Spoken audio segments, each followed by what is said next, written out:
Hello दोस्तों, स्वागत है आपका अपने चैनल जिसका नाम है लर्न विथ विशाल। ठीक है, मैंने पिछले क्लास या पिछले वीडियो में आपसे डिस्कस किया था बैक टू बैक रिसेंटली दो जहाज डूबा केरला के तट पर। एक का नाम क्या था, मॉन हैरी, और दूसरा का नाम क्या था, एल्सा। ये दोनों जहाज 15 दिन के अंदर केरला के तट पर डूब गया, जिससे मैंने बोला था कि इकोसिस्टम को बहुत ज़्यादा नुकसान हुआ। कितना दूरी पर डूबा ये, तो लगभग मान के चलिए 88 नॉटिकल माइल। और आपको पता है कि नॉटिकल माइल में समुद्र का दूरी नापते हैं, समुद्री डिस्टेंस किसमें नापते हैं, तो नॉटिकल माइल में। और एक नॉटिकल माइल में कितना होता है, तो लगभग 1.8 किलोमीटर। तो मैंने आपसे पूछा था कि ऐसा थोड़ी है कि कोई भी जहाज आए कहीं से भी आए और आके यहाँ डूब जाए, इंडिया का अगर बार डूब जाए तो इंडिया को तो नुकसान हो जाएगा ना, क्योंकि इसकी तरफ बे ऑफ बंगाल, इधर अरेबियन सी, इंडियन ओशियन, तो यहाँ का इकोसिस्टम पूरा पूरा हैम्पर हो जाएगा। तो लाइबिलिटी किसका तय होना चाहिए, लाइबिलिटी किसका तय होना चाहिए। तो इसमें किसका लाइबिलिटी तय होता है, तो जो शिप का ऑनर होता है, लाइबिलिटी किसका तय होता है, शिप का ऑनर जो है उसका इसमें लाइबिलिटी तय होगा।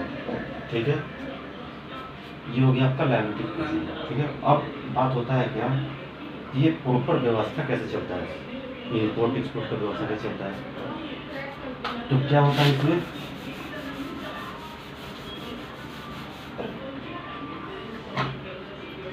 ये सारा का सारा व्यवस्था है बिल ऑफ लैडिंग के थ्रू। बिल ऑफ लैडिंग, ये बिल ऑफ लैडिंग क्या है, तो मान लीजिए जिसका जहाज है ऑनर, और जिसको माल यहाँ से वहाँ भेजना है, कार्गो भेजना है, एक्सपोर्टर। ठीक है, ऑनर और एक्सपोर्टर, इसके बीच में कॉन्ट्रैक्ट होता है, कॉन्ट्रैक्ट होता है, उसी को बोलते हैं बिल ऑफ लैडिंग। क्या हमको अपना चार्ज दीजिए, हम इसको ले जाकर कहीं और बेचेंगे। ठीक है, और जब एक बार ये कॉन्ट्रैक्ट हो गया तो फिर एक्सपोर्टर और इम्पोर्टर में होगा कॉन्ट्रैक्ट, है ना। और बिल ऑफ लैडिंग अभी इसके पास, ऑनर के पास था, एक्सपोर्टर के पास चला गया, फिर एक्सपोर्टर से इम्पोर्टर के पास चला गया। तो अभी बिल ऑफ लैडिंग का मालिक कौन है, इम्पोर्टर। एक बार ये सामान, जहाज का सामान इम्पोर्टर के पास चला गया तो फिर क्या होगा, ये इसको पेमेंट करेगा एक्सपोर्टर को। किस में पेमेंट करेगा, तो डॉलर में पेमेंट करेगा, या फिर जो भी इंटरनेशनल करेंसी है ना, लेन देन जिसमें होना होगा उसमें पेमेंट कर देगा। अगर बीच में कार्गो कुछ हो गया, शिप डूब गया, जहाज सिंक कर गया, या कार्गो चोरी हो गया, तो भी किसका लायबिलिटी है इसमें, तो ऑनर को तो पेमेंट करना ही पड़ेगा, है ना। और ऑनर किसके थ्रू पेमेंट करता है, तो इसके लिए इंश्योरेंस कंपनी से इसका रहता है, तो आपका कॉन्ट्रैक्ट होता है इंश्योरेंस कंपनी। इसको बोलते हैं P&I, इसको बोलते हैं P&I। और ये P&I क्या है, ये इंश्योरेंस कंपनी का ऑर्गेनाइजेशन है, बहुत सारा एक से अधिक इंश्योरेंस कंपनी मिलकर ये P&I बनता है। ठीक है, और P&I क्या है, इसको बोलता है प्रोटेक्शन एंड इंडिजिटी। ठीक है, इंडिजिटी, ये संस्था पूरा का पूरा जितना नुकसान होता है ऑनर को उसका भरपाई करता है। अब ऐसा भी नहीं कि कोई भी जान उसके जहाज डूबा दे और बोले कितना मेरा क्लेम हो रहा है, तो ये ऑनर को बचाता भी है बेफालतू का क्लेम से। ठीक है, जैसे डैमेज क्या हो सकता है, इन्वायरमेंट डैमेज होगा, ठीक है, वहाँ का पानी खराब हो सकता है, मछली वगैरह मर सकता है, पूरा का पूरा इकोलॉजिकल सिस्टम खराब हो सकता है, तो उसका तो कोई पेमेंट कर नहीं सकता है, वो तो उसका तो पेमेंट कोई नहीं कर सकता। एक बार इन्वायरमेंट खराब होगा तो थोड़ी कोई आकर उसको ठीक कर सकता है। ठीक है, तो P&I कंपनी से वो हो गया बिल ऑफ लैडिंग, समझ में आया। ठीक है,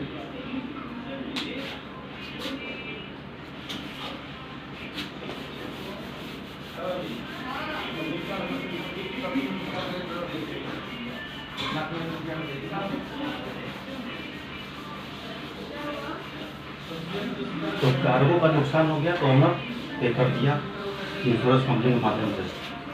अब बात उठता है कि अगर इसे ये इंडिया है, ठीक है, तो 200 नॉटिकल माइल इसका समुद्री सीमा है, 100 नॉटिकल माइल।